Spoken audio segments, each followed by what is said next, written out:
Zorgen moet je doen, niet maken. Zorg is persoonlijk. Onze jongste patiënten krijgen daarom bij de huisartsenspoedpost ook een persoonlijke behandeling.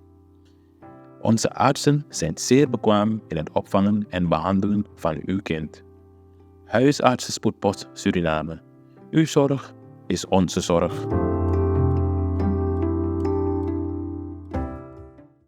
Dames en heren, kijkers en luisteraars van Cultura TV Internationaal, van harte goedendag.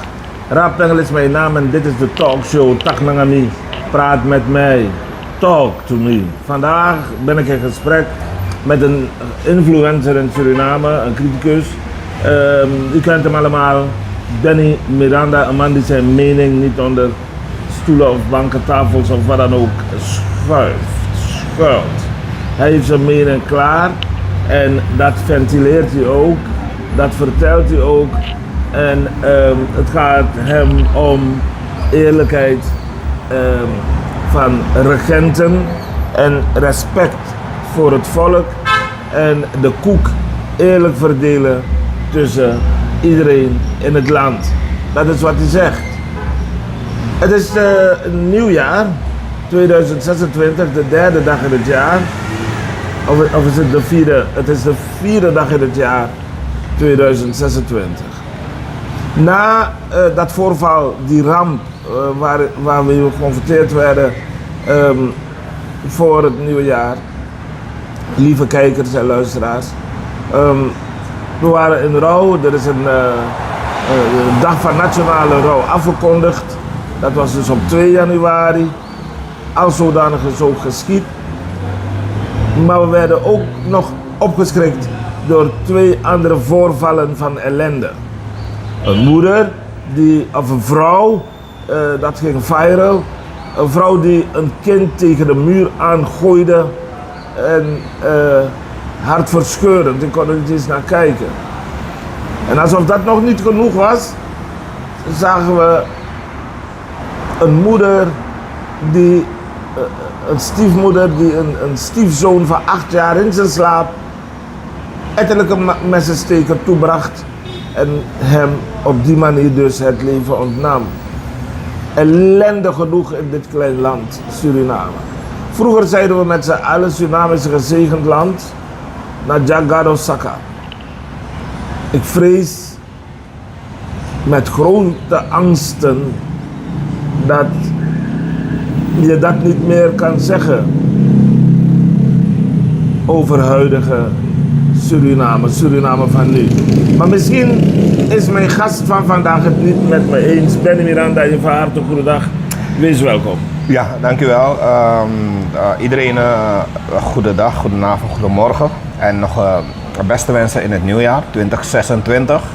Ik hoop dat jullie allemaal fijn hebben gehad en dat jullie ook de kerstdagen goed hebben doorgebracht. En vanuit hier ben ik met meneer Rapengel en ik stuur de groeten ook naar jullie allemaal, ook naar Nederland, België, Frankrijk, Amerika, iedereen, Curaçao, Aruba, Sint Maarten, overal ter wereld doen wij iedereen de groeten. En met mij gaat het prima, ik hoop dat het ook prima gaat met jullie. Ja, in de intro heb ik gezegd dat er ooit een uitspraak was, hè? Als we spraken over dit mooie land Suriname en dat volk, uniek volk in de wereld, dat Akodre die blessing, gado blessa kodra, jagado saka. Even hoe de gebeurtenissen voor de afgelopen dagen, Benny. Kunnen we nog praten over een gezegend Suriname? Ja, kijk, ik denk dat het probleem is, het heeft te maken met, wij moeten ons anders opstellen, vind ik hoor. En als je kijkt naar onze sociologische aspecten van het land, dus de sociologie, de samenleving. En als je dat goed bekijkt, dan lijkt het alsof wij eigenlijk, niet naar elkaar luisteren. En dat is denk ik een groot probleem. Want als je kijkt naar bijvoorbeeld bepaalde regeringen achter elkaar, dan zie je dat wij steeds hetzelfde problemen krijgen met elkaar. Men luistert niet naar elkaar, men belastert elkaar, men houdt elkaar voor de gek. en denken dat het niets is, dat er niets aan de hand is. Men liegen, men bedriegen, men stelen van de staat en denken dat het gewoon mag. Hè? Mensen worden niet vervolgd en ze gaan ook nog ontkennen dat er niets aan de hand is.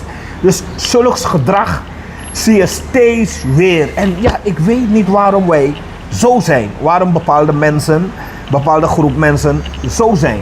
En het komt ook denk ik doordat wij niet in staat zijn om iets te willen leren van elkaar. Ja, ja. En volgens mij heeft het te maken met een soort van ego of hoogmoedgedrag.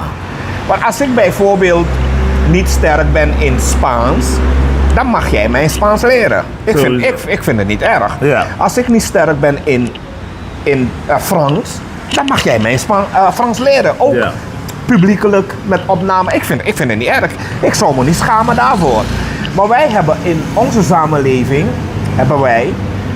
een aantal mensen, ook in de politiek en ook in de top van de politiek.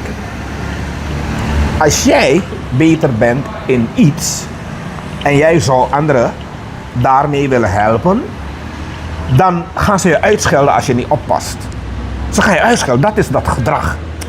Als jij iets beter weet en je wil anderen dat leren, je wil mensen daarmee helpen, je wil communiceren met mensen daarover, dan gaan ze je uitschelden. Een groepje mensen ga je uitschelden. Ja. Of ze gaan proberen om jou belachelijk te maken. Ja. En het probleem is, de mensen die jou proberen belachelijk te maken of jou uitschelden, die weten zelf niets. Ja. Niets weten ze. Ja. Dus waarom hebben we het dan over? Om maar een voorbeeld te geven. Als je naar de zittende regering kijkt.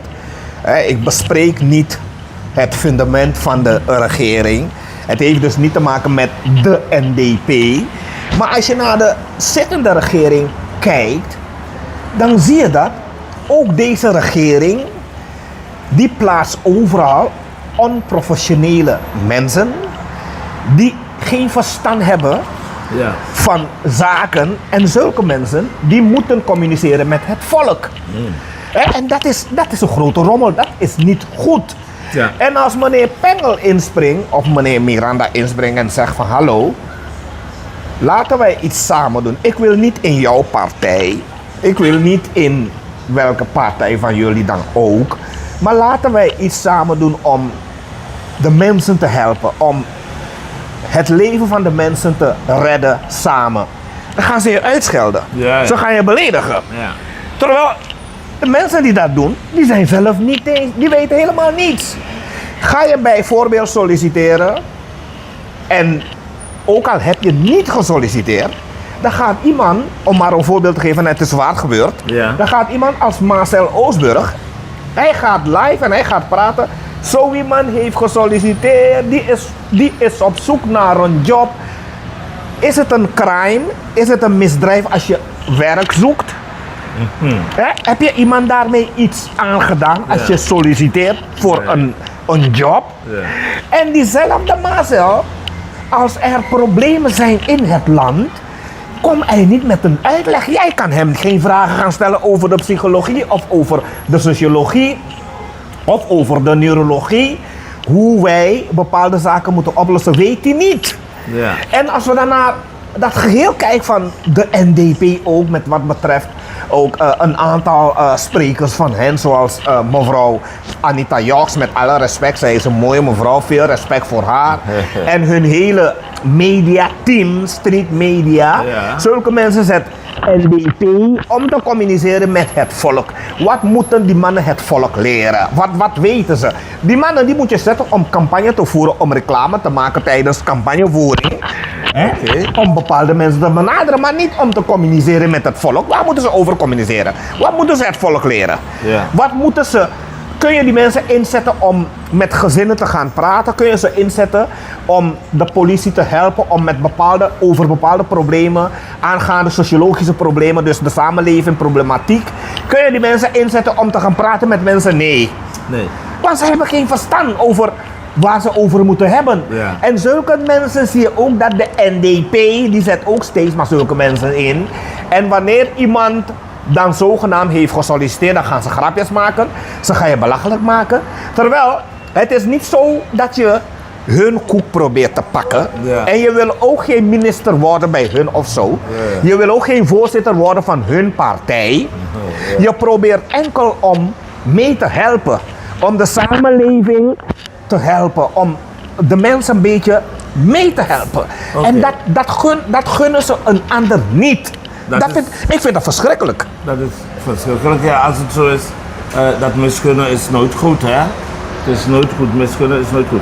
Maar Benny, ik heb mij geluisterd, hè, heb een paar hele belangrijke punten aangehaald, aangeraakt. Maar als je kijkt, daar wil ik het vooral ook over met je hebben. Als je kijkt naar wat er recentelijk gebeurd is in Suriname, in Kommerwijnen, waarbij een vader een slachting heeft verricht daar. Vind je dat de overheid goed gereageerd heeft? De overheid heeft er een puinhoop van gemaakt. Ze hebben echt een puinhoop van gemaakt. Justitie heeft er een puinhoop van gemaakt. De minister van Volksgezondheid, Missy Kaba, heeft er een puinhoop van gemaakt. Sociale zaken heeft er een puinhoop van gemaakt. PCS heeft er een puinhoop van gemaakt. Waar staat slagpsychiatrische... Ja, ze hebben allemaal er een puinhoop van gemaakt. Omdat ze de situatie ook verkeerd hebben benaderd. Maar ik probeerde u net ook al uit te leggen dat we moeten niet alles politiek benaderen. Niet alles gaat over de politiek. En niet alles wat men willen bespreken of willen doen, heeft te maken met de politiek. Maar een aantal mensen in ons land en ook in Nederland, als meneer Pengel bijvoorbeeld van PL is en hij zou iets doen voor de NDP, Ja. dan word je uitgescholden door bepaalde NDP'ers. Dat is toch geen stijl? Nee. Als je bijvoorbeeld VAP'er bent en je gaat iets doen voor de NDP, dan word je door bepaalde NDP'ers uitgescholden en andersom ook. Als je NDP'er bent en je gaat iets doen voor de VAP, dan word je door bepaalde VAP'ers uitgescholden. Dat is, ik snap dat bekrompen denkwijze van ons snap ik niet. Nee. Ben je bijvoorbeeld een A-bopper, Ja. dan heb je een paar NDP'ers bijvoorbeeld in Nederland, die gaan jou uitschelden omdat jij een A-bopper bent. Of ben je bijvoorbeeld een VAP'er, dan heb je een paar NDP'ers in Nederland, die gaan zeggen, ja, man Lau, die man is gek. Hij is een gekke man, dit en dat. Ja. En ze gaan je ook uitschelden en beledigen zonder enig bewijs. Ja. Want we mogen ook geen etiketten plakken bij mensen zonder wettig en overtuigend bewijzen. Dat mag niet. Maar wat ze doen is, je hoort ook heel veel VAP'ers en bepaalde NDP'ers en ook bepaalde A-boppers vooral etiketten plakken Ja. bij mensen zonder bewijzen. Ja. En dat is niet goed. Ja, nee, het kan nooit goed zijn, maar ik moet wel eerlijk zijn. Ik heb eigenlijk nooit echt last daarvan gehad of gehoord dat mensen andere mensen etiketten opplakken die niet goed zijn. Maar ik ontken het niet. Ik ontken het niet. Benny, ik ben begonnen door je te vragen, door te wijzen op die rampen die Suriname hebben getroffen de afgelopen paar dagen.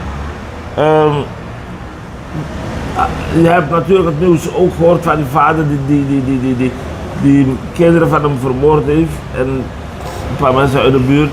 Wat vind je van die toon? Je zegt de overheid heeft geblunderd, de overheid blundert. Wat zou er moeten gebeuren? Wat zou de overheid moeten doen om zulks te voorkomen? Kijk, deze mensen zijn onprofessioneel. Ze zijn onprofessioneel en dat was VAP ook. Ze zijn onprofessioneel en deze NDP'ers die zijn ook onprofessioneel. Dan heb ik het niet over de fundament of het fundament van de partij op zich. Maar dat gedrag van bepaalde van hen is onprofessioneel. Ja. Omdat meneer, hoe heet die meneer Aroma? Ja. Meneer de verdachte, althans de man die nu heen is gegaan, Ja. hij kampte al een tijdje met problematiek. Ernstig problematiek. Denk je dat die man een natuurlijke dood is gestorven? Nou, dat ga ik u vertellen. Dat ga ik u nu vertellen. Ik denk het niet, maar dat ga ik u nu vertellen. Maar als je zelf ophangt, is dat ook een natuurlijke dood? Nou, maar daar gaan we naartoe. Dat ga ik u vertellen. Hè? Ik heb een analyse daarover. Ja, En ik ga u vertellen wat de psychologie daarover denkt. En wat ze hadden moeten doen en wat ze niet hadden moeten doen. Dan ga ik u vertellen hoe de overheid gefaald heeft. Missie Kaba, volksgezondheid, heeft gefaald. Manorat, minister van Juspol, heeft gefaald. Ze hebben allemaal gefaald. Want ze hebben er een puinhoop van gemaakt. En ze bakken er niets van. En ook, ik weet niet wie die mannen waren, een paar hoge ambtenaren van de politie-inspecteur, ik weet niet wie ze waren. Maar die hebben ons een verhaal verteld. Het is een leugenachtig verhaal. Oh ja. Dat verhaal klopt niet. Ja. En ik zal bij A beginnen. Die man, hij had al een tijdje problemen met zijn gezin. Kwamen wij later achter. Toen ik mijn conclusie al had getrokken, dat er sprake was van psychoses, hallucinaties, problematiek, etc. Toen wisten wij nog niet dat die man een bekende was van PCS, etc. Toen hadden wij die informatie nog niet. Maar aanvankelijk in het begin zei ik al direct van nee, dit klopt niet. Er is een vergaande probleem aan de hand met dat gezin. Ja. En toen kwamen bepaalde mensen, gingen raar reageren, etc. En later zeiden ze, ja, ben niet meer aan dat, je hebt gelijk. De politie, ik zal hen nu weer vertellen wat ze verkeerd gedaan hebben en hoe ze het hadden moeten doen. En mevrouw Simons, al die mannen van jou, ze hebben gefaald. Ben niet meer aan dat, heeft het gezegd. Wat ze gedaan hebben, zo hoort het niet. Ze zijn amateurs, ze hebben het verkeerd aangepakt. En hetzelfde gedrag toonde de VAP ook. Want ook de VAP die maakte er ook een puinhoop van. We hadden een probleem laten Maripas Tompi Kisaron. Wat ging Amoxie daar doen? Hij ging daar om te bemiddelen, om te praten. Een paar Indianen die werden daar allemaal doodgeschoten. Ja. Terwijl ze hadden die mannen anders moeten benaderen. Ze hadden weg moeten gaan en later als undercovers hadden ze daar naartoe moeten gaan. Om te bemiddelen, om te praten met hun. Als je ergens naartoe gaat en je ziet van hé, het gaat escaleren hier. Ja. Om de rust te bewaren, Ja. dan moet jij je terugtrekken. Dus jij trekt je terug en dan kom je later terug als undercovers. En dan ga je een onderzoek instellen, kijken wat er aan de hand is. Maar niet op de tafel gaan slaan en mensen schreeuwen en mensen hard aanpakken. Maar dan gaat het escaleren, maar dat weten ze hier niet. Ja, ja. En vandaar gaat het vaak zo fout. Ja. En met die man, we hebben gelezen, we hebben gehoord. Die man heeft 9 mensen afgeslacht. Inclusief meneer zelf ook. Is hij ook heen gegaan. Nou, dan praten we over 10 mensen. En ook weer een ander geval, daar Abrabrocki, 11 mensen. En het heeft allemaal te maken met psychologische aspecten. Ja. Psychologische gevolgen. De klinische psychologie die Ja. zegt, wanneer een gezin, ik sprak al eerder over deze dingen, Ja. hè, maanden geleden al, ook Ja. toen tijdens bepaalde interview met jou, sprak ik al over deze dingen. Maar een paar mensen die lachten erover, ze maakten grapjes en nu is het zover. De klinische psychologie die zegt, Ja, ja. wanneer een gezin ergens problemen heeft, dan is het niet de politie die daar moet optreden. Nee? Het is gedragswetenschapper, sociale werkers, maatschappelijke werkers, die moeten gaan praten met dat gezin. Want een politie heeft geen gedragswetenschap gestudeerd. Een politie weet niets over psychologie, over klinische psychologie. De meeste politie hebben niet eens een test gedaan om politieagenten te worden. Ja. Want hun emotie hebben ze ook niet onder controle. Daarom heeft een agent ook iemand vermoord in Nikeri. Zomaar heeft een Hindustaanse politieagent een andere Hindustaan daar neergeknald. Enkel omdat hij van plan was om die man zijn perceel met woning erop af te pakken. Ja. En de verhuurder die ging niet akkoord. Toen is het geëscaleerd. De politieagent heeft zijn wapen getrokken. Bam, heeft hij de Hindustaan doodgeschoten. Dat is. En wat gebeurt er met zo'n politieagent? Nou, en later hoorde ik dat hij ging naar Wageningen, hij ging daar dam spelen met andere agenten. En volgens mij, de case, je weet wat voor zo'n PG wij hebben, zo'n case wordt ook niet behoorlijk onderzocht. En als je niet uitkijkt, gaat het ook in de doofpot. Ook hebben wij weer een ander geval gehad. Van Munder, een aantal agenten die hebben miljoenen gestolen daar, weggenomen, weggesluist. Ja. Ze zijn van hun functie gezet, aangehouden, etc. Manorat die kwam met grootspraak, opgelost, aangehouden, gearresteerd. Later lazen wij, Ja.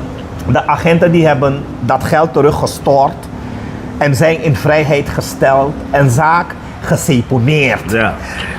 Dat klopt toch niet? Wat voor soort rommelbeleid is dit? Manorat, wat voor soort rommelonzin? Het strafrecht en strafvordering mag nooit belemmerd worden. Manorat, het strafrecht moet haar beloop behouden. Het mag niet belemmerd worden omdat je gestort hebt. Nee, als een boef, wanneer een boef, een medewerker van een popstation 10.000 heeft gestolen, 20.000 heeft gestolen, dan wordt die man in verzekering gesteld, dan wordt hij vervolgd en krijgt een straf. Zo is dat. Ook al stort hij het later. Maar wat wij zien, en dat zien wij steeds terug, is dat onze overheid, en met name de justitie, de PG, het Openbaar Ministerie, criminelen verdedigt en criminelen eigenlijk niet willen veroordelen. Zo hebben wij ook een aantal gevallen van miljarden en miljoenen die gestolen zijn bij verschillende ministeries. LVV miljoenen gestolen daar. LVV, ik dwaal even af, maar ik kom zo terug op jouw vraag. LVV, wij weten dat bij LVV, de nieuwe directeur, die heeft binnen 1 maand 10 miljoen gestort. Meneer, hoe heet die man? Atompai. De nieuwe directeur van Melkcentrale, meneer Atompai. Hij heeft binnen 4 weken 10 miljoen SAD gestort. En dan praten wij over 5 jaren. Hoeveel miljarden hebben ze daar verduisterd? Want de directeur die toen daar actief was, hij zei, ja, dat bedrijf is failliet. Ze hebben geen geld, ze hebben niets, is kapot gegaan. Terwijl ze al dat geld hebben gestolen daar. En de PG, die doet geen baal, geen onderzoek. En OW, 4000 kub wees, fijne grind, verduisterd daar. Ja, ja. Tot nu toe geen enkele aanhouding. Ze zeggen ja, we weten niet wie het gedaan heeft. Zoveel strafbare feiten en deze mensen, de PG, die verdedigt de boeven gewoon. En dit is ongelooflijk. En ook als we bijvoorbeeld kijken naar VAI, naar Bakoven fabriek, dan praten wij over een terrein groter dan Hermitage Mall. Groter dan van Hermitage Mall tot Vierde Rijweg. Zo groot is het daar. Ja. Dus als ze daar bananen oogsten, dan praten wij over hectare bananen, duizenden kilo bananen. Ja. En wat deden ze daar? Ja. Ze verkopen alles aan elkaar door 2 SAD per kilo. Zo. En ze verkopen het verder 45 SAD per kilo. Ja. Maar hoe kom je aan deze informatie, Benny Miranda? Nou, het zijn feiten van algemene bekendheid. En ik ben zelf daar een aantal keren geweest. Ik heb daar met mensen gesproken over alles. En mensen hebben bevestigd dat het zo ging het daar. En ook de directeur van daar, die heeft zijn eigen salarissen verhoogd naar bijna 4 ton per maand. Dat is toch ongelooflijk? Maar geloof je dat een directeur gewoon zomaar zijn eigen salaris mag verhogen? Dat gaat toch niet, er is toch een procedure ervoor? Nou kijk, als wij te maken hebben met een team die aan het frauderen zijn, dan dekken ze elkaar. Dan is het mogelijk om te frauderen, ja. Het is hetzelfde ook als bijvoorbeeld wanneer wij praten over dat er een aantal boten kwamen vanuit China. En die boten, die speedboten, die verduisteren ze, die werden verduisterd ergens, werden ondergebracht ergens. En vervolgens wist niemand waar die boten waren. En die Cheng, die stelt een onderzoek in en ze vinden alles en niemand wordt aangehouden. Als wij dat hadden gedaan, Probleem. dan zouden ze ons aanhouden, want wij zijn medeplichtig. Direct. Snap je, dus zulke dingen allemaal. En ook bijvoorbeeld vanuit OW weer. Vanuit OW weten wij dat 7,5 miljoen US is overgemaakt naar een bouwbedrijf. We praten over een bouwbedrijf, want het onderzoek loopt nog. We gaan geen naam van mensen noemen, maar 7,5 miljoen US, bijna 240 miljoen SRD. Gewoon overgemaakt naar een bouwbedrijf. En dan, wat zei de toenmalige minister? Ja, wij hadden mondelinge afspraken. Dat zegt die man. Dat betekent dat er was geen opdracht vanuit RVM, vanuit de raad van de minister, was er geen opdracht. Er was geen opdracht van, er was geen mesures vanuit RVM, er was geen regio's. Ja. Maar ze hadden wel 7,5 miljoen Amerikaanse dollars overgemaakt. Dat is een strafbare feit. De PG, die kijkt ernaar, doet helemaal niets. En als we dan praten ook over meer dan 4000 poedermelkzakken die verdwenen is daar bij melkcentrale. En ze zeggen allemaal, we hebben niets gezien, we weten het niet. Niemand heeft gezien. Niemand heeft het gezien. Hoe kan, mijn god, hey, jullie zijn slecht hoor. Het is knap frustrerend. Jullie zijn slecht en dit soort dingen, dit frustreert, dit is toch ongelooflijk hoe deze mensen zoveel kunnen stelen en dan nog ontkennen. Snap je? Het gaat erover dat de boeven moeten worden aangehouden. De boeven, die moeten we oppakken. We moeten kijken wie de boeven zijn. En ook Nieuwsurvin, daar hebben ze ook zoveel dingen verkeerd gedaan. 0,0 aanhouding. Kees allemaal doofpot. Maar dan moet je wel blij geweest zijn toen de minister van LVV, Noor Salim, de moed op wist te brengen om toch de mensen van melkcentrale te sluiten. Ja, kijk, het is maar eigenlijk, de minister is hoofdverantwoordelijk. De minister is hoofdverantwoordelijk voor dit alles. En de minister is nog steeds niet aangehouden. Nee, maar goed. Nee, hij heeft dat goed gedaan. Oké. Hij heeft zijn best gedaan, hij heeft het goed gedaan. Ja. Want die man, hij kan ook geen ijzer met zijn handen breken. Hij heeft zijn best gedaan. Moesalim, take you big up. Goed gedaan. Ja. En over wat er gebeurd is te Kommerwijnen, ik dwaalde even af. 9 mensen dood daar, kids dood, allemaal vermoord. De minister van Volksgezondheid heeft gefaald. De regering heeft gefaald, want het valt allemaal onder haar beleid. Sociale zaak heeft gefaald.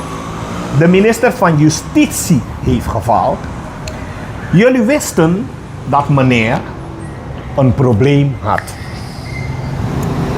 En we hebben ook gelezen dat meneer psychologisch niet helemaal in orde was. We hebben zaken gelezen dat hij ook bezig was daarbij, PCS. En later werd hij in vrijheid gesteld, met andere woorden, gevrijwaard van alles enzovoort. Maar, Aroma. ja, maar zijn behandeling was nog niet klaar. En PCS en de zorgafdeling van Juspol, Manorat, en de zorgafdeling van Volksgezondheid, wat hebben jullie verder gedaan met dat gezin? Ja. Niets. Ja. Vervolgens hoorden jullie later van dat er een probleem gaande was daar. Maar er was toch een geweldige sociale controle daar, want het is een buurt. En iedereen daar leeft met elkaar, leeft samen. Het is een plantagecultuur. Nee, maar zo werkt dat niet. Omdat toen PCS wist dat er een probleem gaande was daar. En dat er iets mis was met dat gezin. Want dat is de reden ook waarom die vrouw soms ook wegbleef. Ja. Ja, die vrouw bleef soms weg. Hè, omdat de situatie was een beetje, het was zeg maar, het liep een beetje uit de hand daar. Hè? Of het begon een beetje... Het begon een beetje uit de hand te lopen daar. Wat hadden ze moeten doen? De psychologie die praat over de zorg en nazorgbehandelingen. En dat betekent dat zij primair in contact hadden moeten blijven met de mensen. Ja. En dat moet de buren niet doen. En waarover ik het heb, is het niet een taak van de politie. Het is niet de politieagenten die dat moeten doen. Nee, ja goed, maar ik kan me voorstellen dat er paniek is. Er is paniek en iedereen die wil wat doen. Dus ja, het is niet jouw taak, maar je verleent wel hulp. Ja, maar kijk, zo'n hulp is eigenlijk overeenkomstig niet van toepassing. Omdat het is niet het juiste hulp. Wanneer iemand problemen heeft, en dit weet mevrouw Simons ook. En misschien Akimboto, want hij is geen psycholoog, hij heeft geen gedragswetenschap gestudeerd. Achtergrond, ja. Hij heeft zo'n achtergrond niet. Dus hij weet niet hoe hij met zulke situaties moet omgaan. Ik bedoel dus sorry, niet Akimboto, Misikaba bedoel ik, excuses daarvoor. Ja. Misikaba, toen jullie wisten dat die man problemen had en dat het daar af en toe misging, wat hebben jullie verder gedaan? Wat voor soort toezicht hadden jullie daar gezet? Ja. En hoe werd dat gezin verder geholpen? Ja. Jullie hebben niets gedaan. Maar vergis je niet, die man heeft niet alleen zichzelf van het leven beroofd, maar ook een heleboel andere mensen. Ja, maar daar wil ik het nu over hebben. En toen PCS wist dat die man niet helemaal spoorde, want ik denk niet dat hij zomaar tot het besluit kwam om gekke dingen te gaan doen. Die man heeft een heleboel raden dingen gedaan. Hij heeft de buren aangevallen. Ja. In totaal 9 mensen, inclusief zichzelf 10 mensen, zijn wij nu kwijt. Maar de vraag is, wat heeft PCS gedaan om dit te voorkomen? Wat heeft de regering gedaan om dit te voorkomen? Wat heeft Misikaba gedaan om dit te voorkomen? Wat hebben die mannen van de NDP, Marcel Oostburg, Street Media, hoe hebben ze dit benaderd? Wat hebben ze gedaan om dit te voorkomen? Ja. Geen bal. Ja. Niets hebben ze gedaan. Ja. Niets hebben ze gedaan. Ja. En kijk, de man die heeft verschillende mensen aangevallen. Ja. Dat betekent dat hij wellicht onder psychose was. Dat zegt de klinische psychologie. Dat hij wellicht onder psychose was. Ofwel, ik weet zeker, er zijn ook mensen in Nederland, deskundigen in Nederland, die ook naar mij luisteren. En die zullen beamen dat, ja, wat Benny Miranda zegt, heeft hij gelijk. Ongetwijfeld zijn er mensen die naar luisteren. De mensen die zeg maar ermee bezig waren, wat deden ze om te voorkomen dat het erger werd? Helemaal niets. Die man heeft zijn omgeving aangevallen, de buren aangevallen. Ja. Dat betekent dat hij last had van psychoses. Hij hallucineerde. Hij had last van waanideeën. En wellicht ook suïcideneiging. Suïcidaal was. En wat zegt de psychologie daarover? Hij heeft... Benny, geloof je dat die man zichzelf van het leven heeft beroofd? Hij is naar het ziekenhuis gegaan? Daar gaan we niet naartoe. Hij heeft een paar mensen... omwille van de tijd. Oké, hij heeft daar een paar mensen aangevallen. Hij heeft daar ernstige dingen gedaan. Helemaal fout. Rest in peace. De politie, die hebben geval door dat. Zij moesten daar met forensic team gaan. Met deskundige team. Sociale medewerkers. Maatschappelijke werkers. Zo moesten ze daar naartoe gaan. En de politie die moesten die man alleen arresteren en overdragen aan deskundigen en sociale medewerkers, et cetera. En hij moest in een cel geplaatst worden met camerabeveiliging, enzovoort. Ja. En dan zouden ze hem in de gaten houden, observeren. Ja. Want toen die man werd aangehouden, ze hebben hem gearresteerd, meegenomen. Enkele uurtjes later hoorden wij zelfmoord gepleegd. Dat is heel vreemd. En ja, ik geloof dat niet helemaal. Heb je in het verleden zo'n voorval in Suriname meegemaakt? Heb je ooit gehoord van zo'n voorval in Suriname in het verleden? Nou, kijk, zoiets heb ik nooit eerder meegemaakt. En zoiets heb ik ook nooit eerder gehoord. Want die man, hij is verkeerd benaderd. Hij moest benaderd worden door deskundigen. gedragsdeskundigen moesten die man benaderen. Ja. En hij moest hulp krijgen van gedragsdeskundigen. Hij moest in een cel geplaatst worden met cameratoezicht, met beveiligingsambtenaren. En hij moest 2 weken, een week, 2 weken, 3 weken tot 4 weken, moest hij geobserveerd worden. En er moesten allemaal rapporten gemaakt worden. En die rapporten die zouden ze dan sturen naar RC. En de RC die zouden dan weer het Openbaar Ministerie inschakelen. En zo moesten ze dat verder afwikkelen. Maar niet met harde hand ophalen, opsluiten en 2 uurtjes laten zeggen die man hij heeft zichzelf opgehangen. Hoe? Waarmee? Hoe heeft hij dat gedaan? Ja. Snap je? Dus dat verhaal klopt niet. Ja. En die man, toen hij die feiten heeft gepleegd, belangrijk voor ons is nu om te weten, waarom heeft hij het gedaan? Dat willen we weten. Ja. Maar nu kunnen wij niet erachter komen waarom hij het gedaan heeft. Terwijl als hij nog in leven was, dan zouden gedragsdeskundige mensen, die zouden hem gaan ondervragen, DSM 1, 2, 3, 4, 5 toepassen, onderzoekssysteem, methodes toepassen. En dan zouden ze hem vragen, waarom heb je het gedaan? Meneer, weet u nog wat daar is gebeurd? En als hij nee zegt en nee blijft zeggen als hij dat volhoudt. Nee, maar zo werkt het niet. Wanneer ze hem zouden ondervragen, dan zouden ze hem, zeg maar in het begin zouden ze hem vragen, wat is daar gebeurd? Weet u wie het gedaan heeft? Ja. Was u daar? Nee. En dan zou hij, stel dat hij zou zeggen, nee, ik weet het niet mevrouw. Ik was niet daar. Ik weet niet wat daar is gebeurd. Dat betekent dat hij onder psychose was. Hij hallucineerde. Maar we hebben nergens gelezen dat hij drugs of enig aan drugsverwante spul in zijn bloed had. Ja, maar dat maakt niks uit. Geestesziektes heeft niets te maken met drugs of alcohol of pado of wat dan ook. Of marijuana. Nee. Als hij niets heeft genuttigd, want het kan inderdaad te maken hebben met gedragsbeïnvloedende middelen. Maar oké, wij sluiten dat uit. Ja. Er is nooit gesproken over gedragsbeïnvloedende middelen. Maar wellicht, want daarom hadden wij hem moeten ondervragen. Ja. Daarom moest hij in leven blijven. Ja. Om te onderzoeken van wat is met hem gebeurd. Precies. Een half uur. Een half uur voordat hij die dingen heeft gedaan. Dat is belangrijk voor ons. Dat willen we weten. Wat is met hem gebeurd?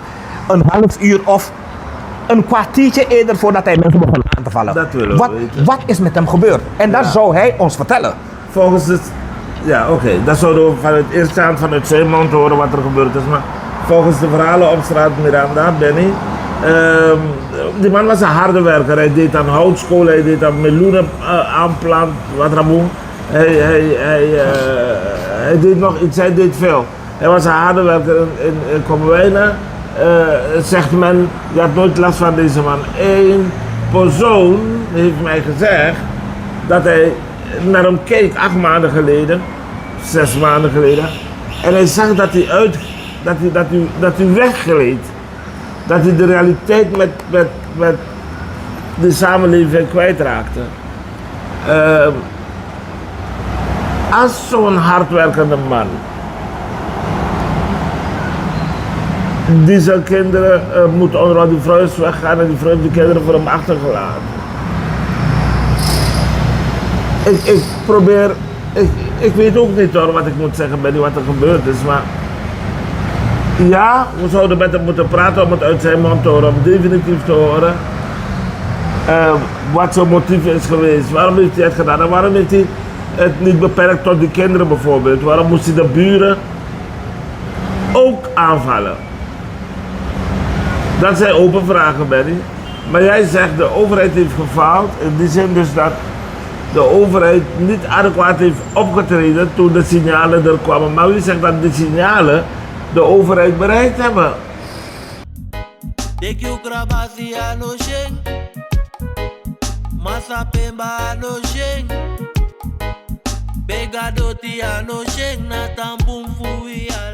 Nou oké, dat heeft u heel goed gezegd.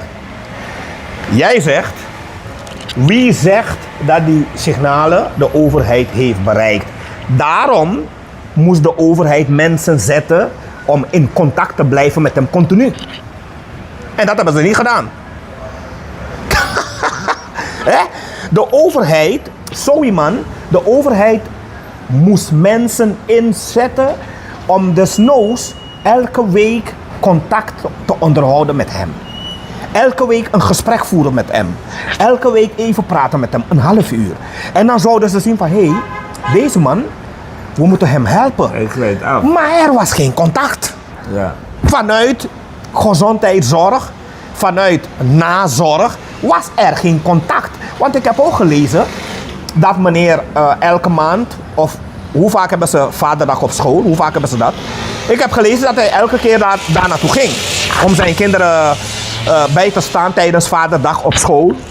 Tijdens vaderavonden, bijeenkomsten met schoolhoofden, etc. Hij ging altijd heen. Ja. Dus hij was een goede vader. Hij was, ja, hij Dus was, die man was een goede vader. hij was betrokken. Maar de vraag is, toen hij afzakte, waarom heeft de overheid, waarom heeft de PCS, waarom heeft gezondheidszorg niet omgekeken naar die man? En waarom heeft hij in de tussentijd geen hulp gehad? De overheid heeft gefaald. Want de overheid had moeten weten dat het daar misging. En dan zouden wij nu nog 10 mensen in leven hebben. Wij praten over mensenlevens, hè. Wij praten over mensenlevens. Dus dan moet je niet kijken van, oh, Miranda was bij VAP, of die was bij ABOP, of die was bij NPS. Nee, daar gaat het nu niet over. Wij praten nu over mensenlevens. Wat hadden wij kunnen doen of moeten doen om hen in leven te houden? Hè? En we zijn ze nu kwijt. Ja. En het komt door laks gedrag, hè, van bepaalde NDP'ers, die liever over roddelen praten en zo, in plaats dat ze focussen op sociale aspecten in de samenleving. Hè, een Oostburg die gaat roddelen over, die wordt aangehouden, die moet worden aangehouden. Nou ja, prima allemaal. Maar wie praat nou over sociale aspecten, over de psychologische aspecten in de samenleving? In die samenleving van ons, die nu helemaal ten onder gaat. Bijna niemand daar bij de NDP. Hè? We hebben zoveel mensen daar die het woord voeren voor de NDP. We hebben een Anita Jorks, we hebben een Marcel Oostburg, we hebben een hele team Street Media. Maar niemand, mevrouw Simons, u heeft niemand die iets doet voor de samenleving om de mensen te helpen die problemen hebben. En dan gaat iemand als Marcel Oostburg die gaat praten, live. Ja, Benny Miranda heeft gesolliciteerd. Nou, en stel dat ik zou hebben gesolliciteerd. Ik wil jullie helpen. Want jullie bakken er niets van. Jullie hebben nu 9 mensen tot 10 mensen hebben jullie nu doodgemaakt. Jullie hebben 9 tot 10 mensen nu vermoord. De mensen die hadden hulp moeten krijgen van de overheid. Wij praten over mensenlevens. Dan moet je niet gaan zeggen, ja, Benny Miranda was bij VAP. Nee, dat is nu niet belangrijk. Wij willen nu helpen. En ik ben bereid om volksgezondheid te helpen. Ik ben bereid om Manorad te helpen. Gesprek voeren met mensen die problemen hebben. Rapporteren over mensen die problemen hebben. Ik wil jullie helpen. En dan gaat het niet over, moet je niet jaloers worden om te denken van, ja, maar Benny Miranda was bij VAP. So what? Jullie hebben daar mevrouw Anita Jorks. Die kan ons niets vertellen over dit soort problemen. Alleen maar over VAP, die heeft dit gedaan, VAP zegt, oké, ja, zij heeft gelijk. We hebben een Marcel Oostburg. Die kan ons niks vertellen over wat wij met dit soort dingen moeten doen. Jullie hebben een hele team daar van Street Media. Die kunnen ons niks vertellen over wat wij met dit soort dingen moeten doen. En dan wil Benny Miranda jullie helpen. En dan gaan jullie grapjes maken. En nu zijn wij 10 mensen kwijt. 10 mensen vermoord. Het is jullie schuld. De overheid heeft gefaald. Juspol heeft gefaald. Misikaba heeft gefaald. En Manorad heeft gefaald. Volksgezondheid heeft gefaald. Jullie hebben allemaal gefaald. Want wij hadden die man en zijn kids kunnen redden. Meneer Pengel zei net, Benny Miranda, maar ja, er waren problemen. Maar misschien heeft de overheid geen signalen gehad dat er problemen waren. Dan is het toch de overheidsschuld. Waarom PCS wist dat er dingen misgingen daar? Waarom hebben jullie niet iemand ingezet, desnoods, om elke week te bellen met hen? Om elke week te bellen met zijn vrouw. Ja. Om elke week te bellen met die meneer. Om te praten met hem. Hey, hallo, weten jullie wat Nederland doet? Wanneer er problemen zijn met een gezin, dan zetten ze de reclassering in. Misschien moeten jullie zoiets als de reclassering hier neerzetten. Want in Nederland zouden ze de reclassering inschakelen. En dan zou een afdeling van de reclassering, dus de zorgafdeling, die zou om de paar dagen, om de 2 dagen, om de 3 dagen zouden ze contact onderhouden met meneer. Elke week zouden ze hem bellen. Ze zouden constant langs gaan. Misschien zouden ze zelf een enkel band zetten om zijn voet. Om te weten waar is hij, wat doet hij, etcetera, etcetera. Zo gaat dat in Nederland. Maar jullie hebben geen enkele contact onderhouden met die man. Geen enkele vorm van contact gehad met hem. En toen hij zijn psychose kreeg, toen hij zijn buren ging aanvallen en ook nog andere mensen aanvallen, ja, dan zeggen we nu van ja, maar waarom heeft hij zijn buren aangevallen? Omdat hij was onder een waaninvloed. Hij was onder invloed van een waan. Hij was zichzelf niet meer. Hij was onder invloed van een psychose. En misschien was hij ook wel schizofrenie. En wanneer iemand een waanaanval krijgt, een psychose krijgt, dat betekent dat hij is niet zichzelf. Hij is onder invloed van een geestesaandoening, een psychische stoornisaandoening. Zijn geestesstelheid was in de war. Daarom heeft hij al die feiten gedaan. En wat hadden de politie moeten doen toen ze hem gingen ophalen daar? Hadden ze hem in een kamer moeten zetten. En dan hadden ze hem moeten observeren. En dan hadden gedragsdeskundigen moesten met hem praten. Ondervragen. Wat is daar gebeurd? Wat weet je? Wat heb je gezien? Was daar ook andere mensen? Wie heeft het gedaan? En dan kon je vaststellen, stel dat hij zou zeggen, ja, ik weet het niet. Ik heb het niet gedaan. Of stel dat hij zou zeggen, nee, het was iemand anders die het gedaan heeft. Ik zag andere mensen het doen. Dan konden jullie al vaststellen van, hé, Aman die is lauw, Aman, hij is gek, want hij zegt het waren andere mensen die het gedaan hebben. Ja. Dus hij is niet spoken, weet je wel. Dus hij was onder invloed van psychose. Maar jullie hebben niets gedaan en nu kunnen wij geen onderzoek instellen naar zijn geestvermogen. Wij kunnen hem niet ondervragen. En dit soort dingen gebeuren vaker in ons land. Ook bijvoorbeeld de politieagent die toen een andere Hindustaanse man heeft neergeknald uit de Nikeri.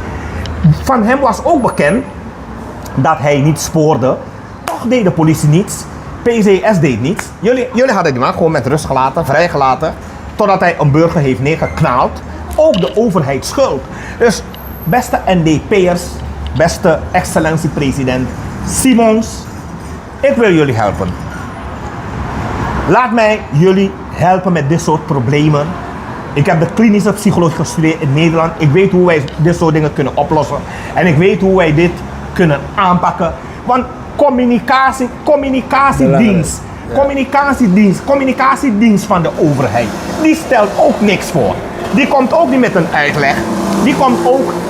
Die vertelt ons ook niets, want die weten niets. Bijna geen enkele van jullie hebben klinische psychologie gestudeerd. En daarom weten jullie niet hoe jullie dit moeten aanpakken. Ja. Dat is het probleem. Okay. Dus even mijn oproep. Laten wij nu niet kijken naar ABOP of naar NDP of naar VHP. Manrad, ik ben bereid jou te helpen, maar ik wil niet in de ABOP. Ik wil ook niet naar partijcentrum. Ik wil niet naar partijvergaderingen. Ik wil alleen jou helpen. Mevrouw Simons, ik wil u ook helpen. Maar dan moet u niet kijken van, oh, Benny Miranda was bij VHP, Benny Miranda. Want ik wil geen NDP worden. Ik wil alleen helpen om mensenlevens te redden.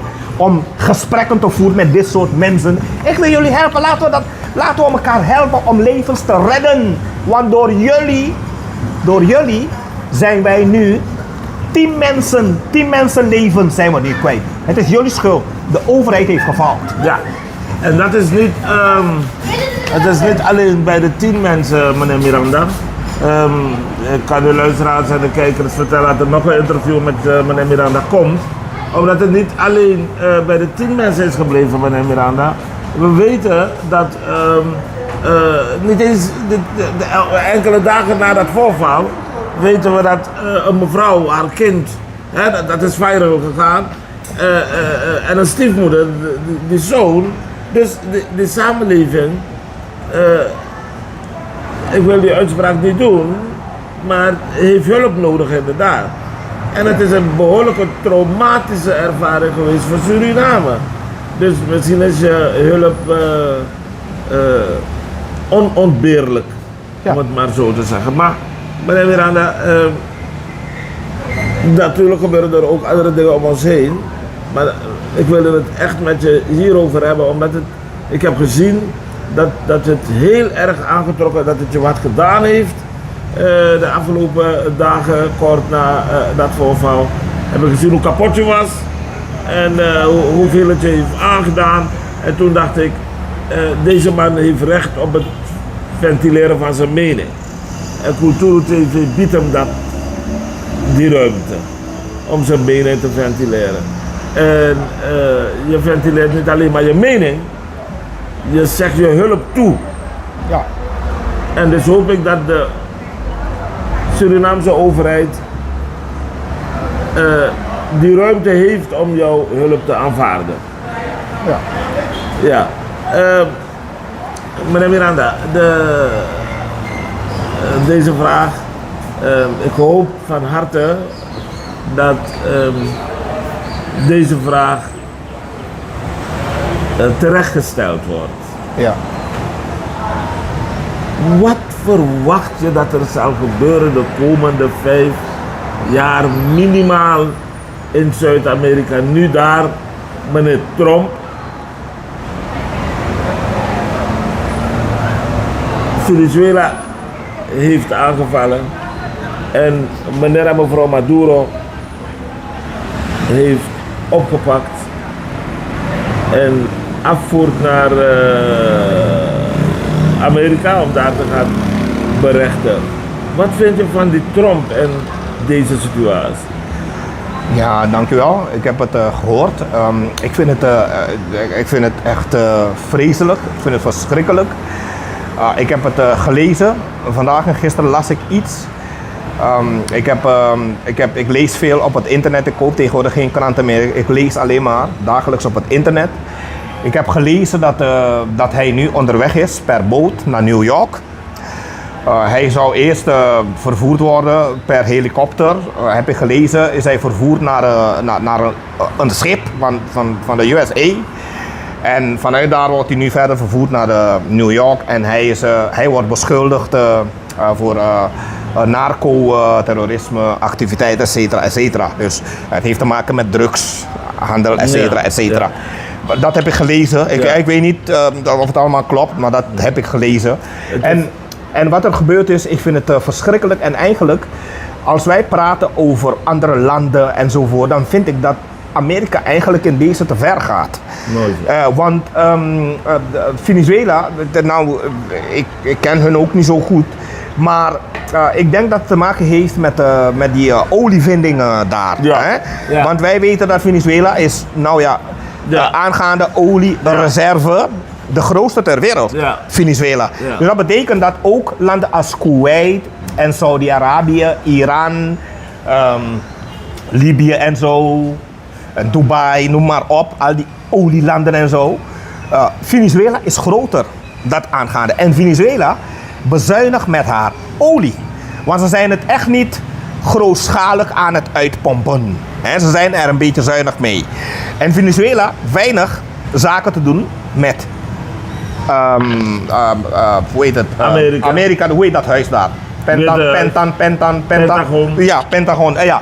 Venezuela weigert om zaken te doen met Pentagon en de Amerikanen die vinden dat verschrikkelijk. Ja. Dus zijn ze met iets gekomen om Venezuela een kopje kleiner te maken. Maar eerlijk gezegd, ik betreur het. Ik vind het jammer dat dit gebeurd is. En naar mijn mening, ik vind dat ze dit niet hadden moeten doen. Mooi. Want nu zeggen ze, hij wordt in New York berecht. Ja. Wat heeft zijn vrouw ermee te maken? Ja, wat heeft die vrouw gedaan? Ja. En zo'n berechting in New York, nou reken maar 20 jaar of meer. Ja. In New York.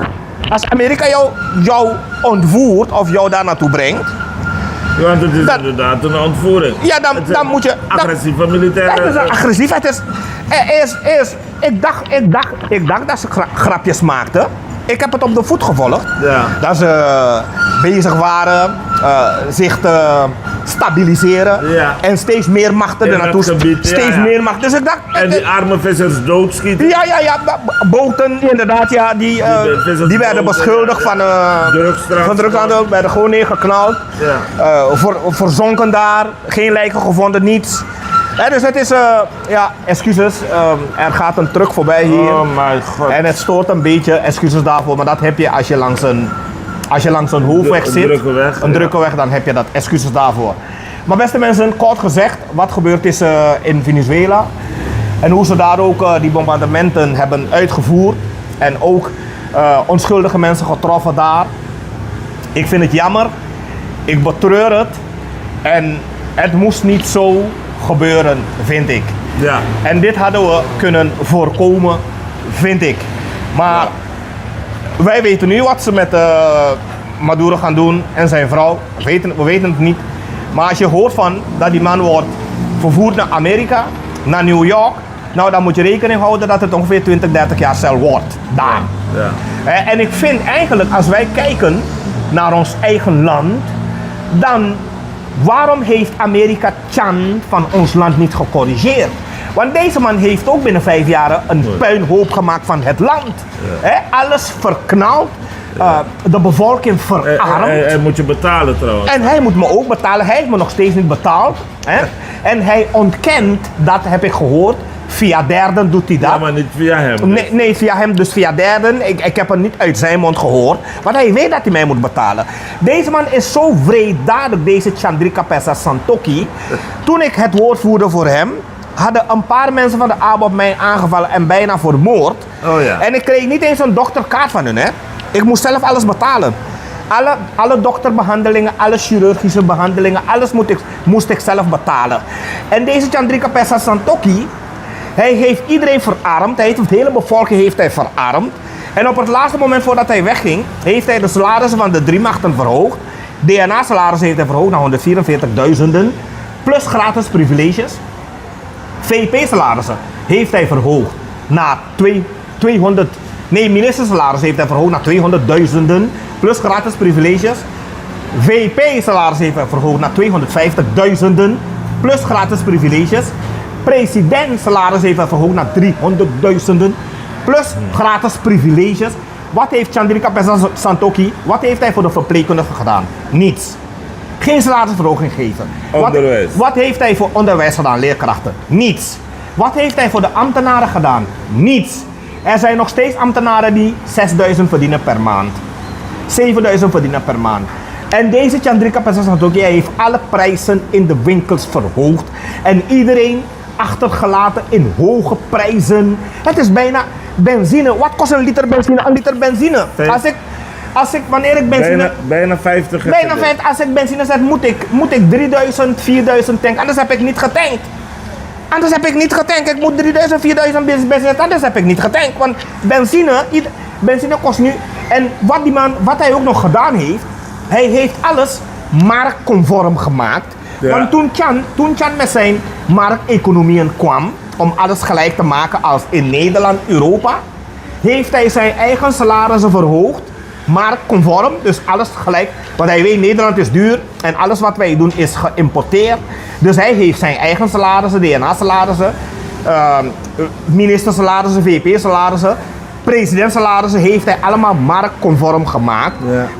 Maar het volk, de verpleegkundigen, de leerkrachten, die zijn er niet op vooruit gegaan. Ze hebben niet salarissen niet marktconform gemaakt. Nee. Die heeft hij, dus snap je wat deze man gedaan heeft? Want zijn collega Assis die zeiden altijd, het volk moet voelen. En dat heeft Chan ten uitvoer gelegd. Dat is precies wat Chan gedaan heeft. Want hoe kun je nou alleen je eigen salarissen marktconform maken en dan verhoog je EBS en SWM. Als je nu EBS, internet, kijk mijn internet hier. Weet je wat ik per maand moet betalen voor internet? Per maand, weet je wat ik moet betalen voor internet? En hij heeft alles verhoogd. Internet verhoogd, EBS verhoogd, SWM verhoogd, autoverzekeringen verhoogd, benzine, diesel verhoogd, winkelprijzen belachelijk verhoogd. En de salarissen van de ambtenaren, de leerkrachten, de verpleegkundigen niet verhoogd. Dat is toch beestachtig? Ja, dat is raar, dat kan niet. Hoe kan een mens zo denken? Chandrika Pesa Santokhi, hoe kan je zo denken? En mijn geld heb je ook nog steeds niet uitbetaald aan mij. Ja, ik heb jou, en weet je wat het is? Sommigen van hen ontkennen ook nog van ja, Miranda, maar waar is het contract? Hij heeft verzuimd om het contract te maken, daarom heeft hij me nooit betaald. Maar als wij 7,5 miljoen US over hebben gemaakt naar een bouwbedrijf, zonder contract, zonder ratios, zonder overeenkomst, zonder medeweten van RWM, waarom weigerde hij om mij te betalen dan? Ook al was er geen contract, geen overeenkomst, maar wij hadden mondeling afspraak. Ja. En mondeling afspraak Net is verbindend. ook rechtsgeldig. Ja. Dus de vraag is nou, de vraag is nou, wanneer ga je mij nou betalen, Chandrika Pesa Santoki? Ik wil mij, misschien kun jij hem vragen, AUB, het is een verzoek van mij. Dat, want vanaf het begin word ik door jullie interviewd, ook toen ik werd... Kom in beeld, want je gaat uit beeld. Vanaf het begin word ik door jullie interviewd. Ja. En ook toen ik werd aangevallen, Ja. werd ik ook vanaf toen werd ik interviewd. Dus wij zijn nu al... Ja. We zijn nou lang met Al elkaar. een jaar zijn wij, al een jaar en langer zijn wij bezig en nog steeds geen cent van deze mannen gezien. Misschien kun jij mij helpen, Ja. Chandrika Pesa Santoki, vragen om mij te betalen. Als hij dat geld niet allemaal heeft, want het is 18 maanden maal 50.000 met rente erbij. Nou ja, dan praten wij over een hoop geld, het is meer dan 1 miljoen. Maar als hij dat geld niet heeft, laten wij een schikking treffen met elkaar. Dan sluiten wij het hoofdstuk. Dan ben ik daar, dan krijg ik genoegdoening daarmee. Van oké, kijk, hij heeft tenminste iets gedaan. Deze man Santoki, weet je wat hij gedaan heeft? Iemand kwam. Luister. Ja, misschien kun jij hem AUB vragen voor mij om mij te betalen. Ik wil mijn geld hebben. Ben je bent een populaire man in Suriname, een geweldige,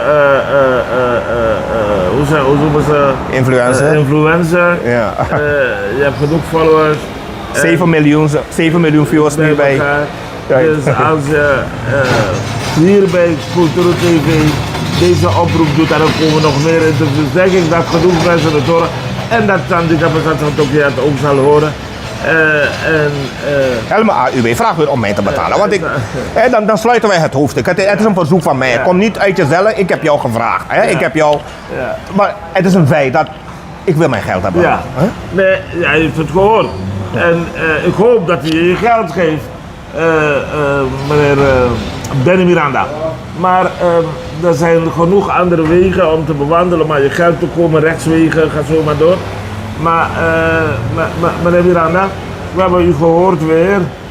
We zijn al een uur bezig ondertussen om informatie te geven aan het volk. U heeft het al gezegd, het volk is ziek. Ja, het meest belangrijkste is dat. Ja, dat wij eigenlijk de maatschappij, de samenleving van ons is, zeg maar, het is ziek. Ja. En Bouta zei dat ooit ook. Bouta zei dat ooit. Ja. Bouta zei dat ooit. Oké. En jij biedt in ieder geval aan Tante Jenny je hulp aan. Ja. Om te gaan helpen, om in ieder geval het volk te helpen genezen. De psyche van het volk te helpen genezen. Ja, omdat, als ik even mag onderbreken, als wij kijken naar, dan heb ik het niet over de politiek nu hoor, want ik wil geen NDP'er worden en ik wil ook geen ABOP'er worden. Wij hebben het nu over de Je samenleving. blijft VAP'er?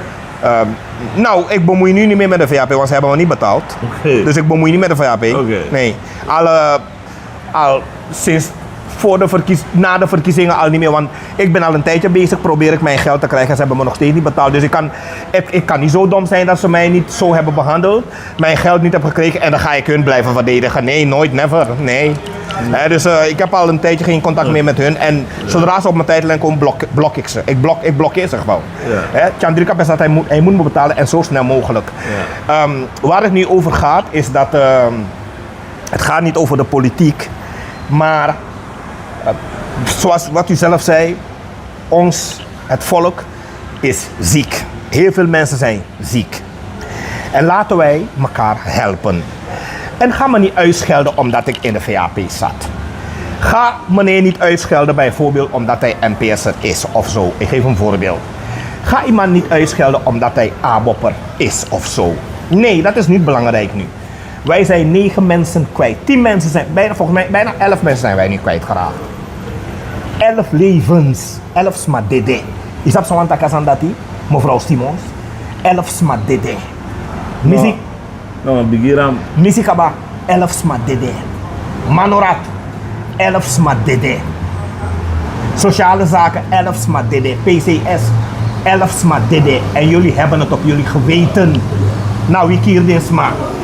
Jullie hebben het op jullie geweten. Wanneer andere mensen jullie hulp aanbieden, kom laat me jullie helpen. Laten wij in contact blijven met de mensen. Laten wij met de mensen communiceren. Laten wij met de mensen praten. Dan weigeren jullie willen niet. Maar jullie zetten een heleboel andere mensen. Hey.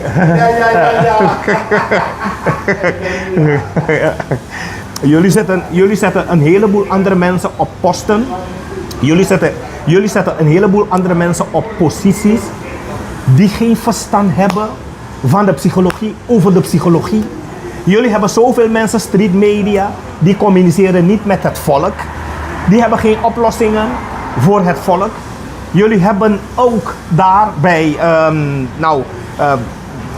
het hele groep van street media en een Anita York en een Marcel Oostburg en heel veel andere mensen hebben jullie daar.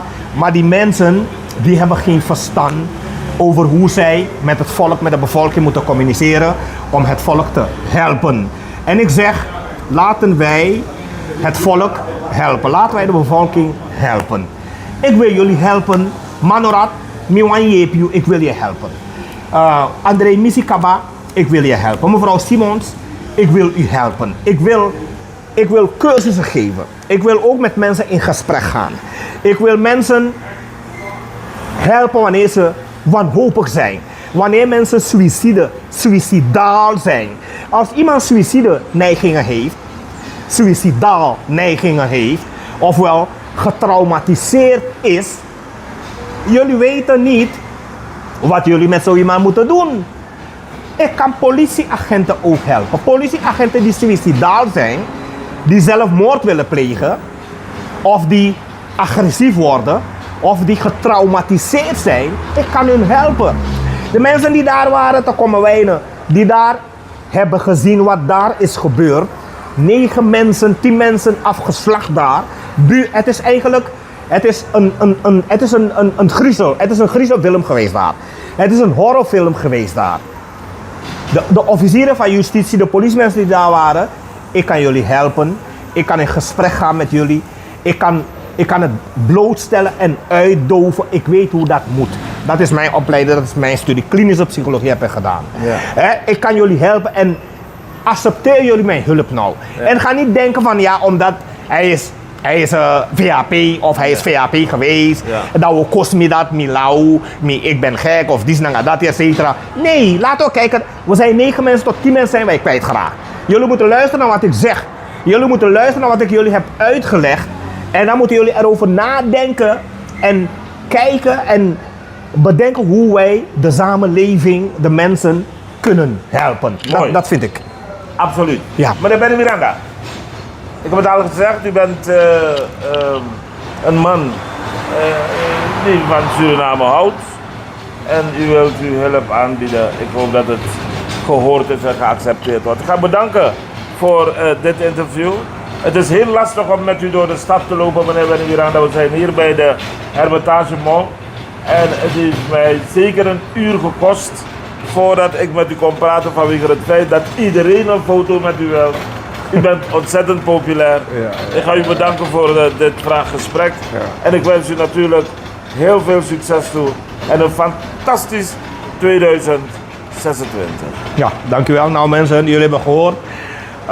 Ik dank jullie ook, Cultuur TV bedankt. En ik hoop dat ze luisteren. Zoals mijn collega al zei, we hebben te maken met een bevolking die een beetje ziek is. De meeste mensen hebben veel problemen. Psychische problemen, persoonlijkheidsproblemen. Laten wij hun helpen. Laten wij die samenleving helpen. Wij moeten het samen doen. En ga niet kijken van hij was ABOP'er of hij is NPS'er of hij was NDP'er of weet ik veel. Laten wij niet naar die dingen kijken. Laten wij kijken naar hoe kunnen wij de mensen helpen. Hoe kunnen wij de samenleving helpen. Dat is belangrijk. Als ik zeg ik wil Manorat helpen, dan wil ik niet in de ABOP. Ik wil ook niet naar partijcentrum van ABOP of zo. Als ik zeg ik wil de NDP helpen, ik wil mevrouw Simons helpen, ik wil Missy Kaba helpen, dan wil ik heus niet naar Auxerre, want ik wil niet in de NDP. Dit heeft niks te maken met de politiek wat ik nu zeg. Ik wil jullie gewoon helpen en ik hoop dat jullie mij een kans geven om jullie te helpen. Want het probleem wordt groter. Elke dag kampen wij nu met mensen die het niet meer weten. Hoe vaak springt iemand nou van Bosjebrug? Hoe vaak? Zelf mevrouw Biggie Mama, mevrouw Patricia van NDP, die ging daar ook een keer om te springen naar Bosjebrug. Zo. Die ging daar ook een keertje. En ook onze mooie mevrouw, excuses dat ik het over je heb, onze mooie mevrouw Douza, Oh ja. die ging toen ook bijna zichzelf afmaken. Och, dat is erg. Dat is erg. Dat zijn allemaal psychische problemen. Ja. En ze hadden last van suïcide. Ze werden suïcidaal. Mevrouw Douza werd suïcidaal. Ja. Zij is gered, maar Maar- zij heeft nog hulp nodig. Mooi. Laten we de kijkers even bedanken. Ja. En we wordt vervolgd. Ja, oké, beste mensen, bedankt. Groetjes, ben ik hier aan de Cultuur TV. Uteku big up. Bedankt iedereen. En de groetjes, fijne dag, bye. Uteku Big Up, de talkshow Tak Nangami. Praat met me, talk to me. Raap Pegel in gesprek met Benny Miranda over Suriname, wat er vandaag aan de hand is met dit land, het volk. Maar ook over wat Trump wil met de bezittingen van anderen. Hij gaat en pakt en neemt en doet. Ja, verschrikkelijk. Het was wel waar genoeg om weer bij u te mogen zijn. In gezelschap van meneer Miranda. Ze hebben ook een boot van Venezuela onderschept met, Ja. met zoveel duizenden liter olie. En Trump heeft gezegd, misschien gaat hij alles verkopen. Ja. Dat heeft hij gezegd. Ja. Dat is diefstal. Ja, dat is diefstal. Ja. Goed, kijkers. Dat was het weer voor deze keer. Ik zou zeggen tot de volgende keer. Stay tuned, geef het door, zeg het voort. En join the caravan of Cultura TV. Untambo. Dag.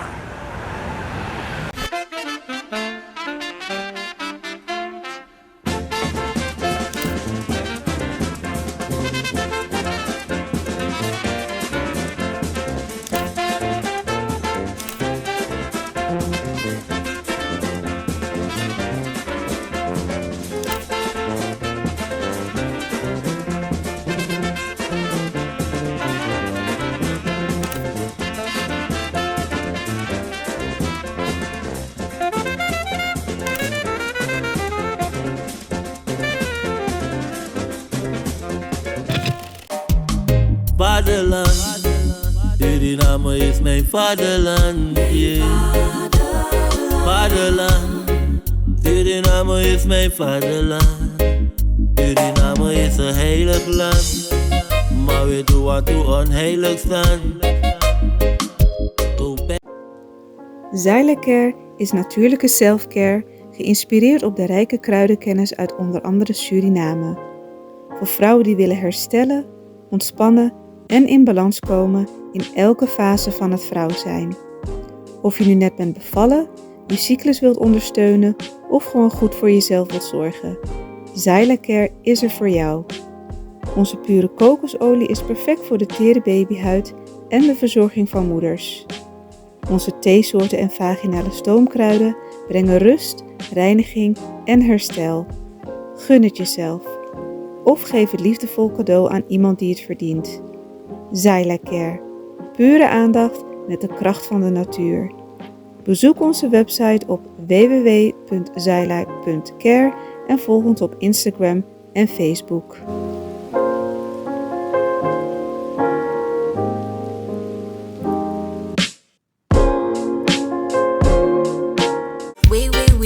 www.culturo.com voor die generation.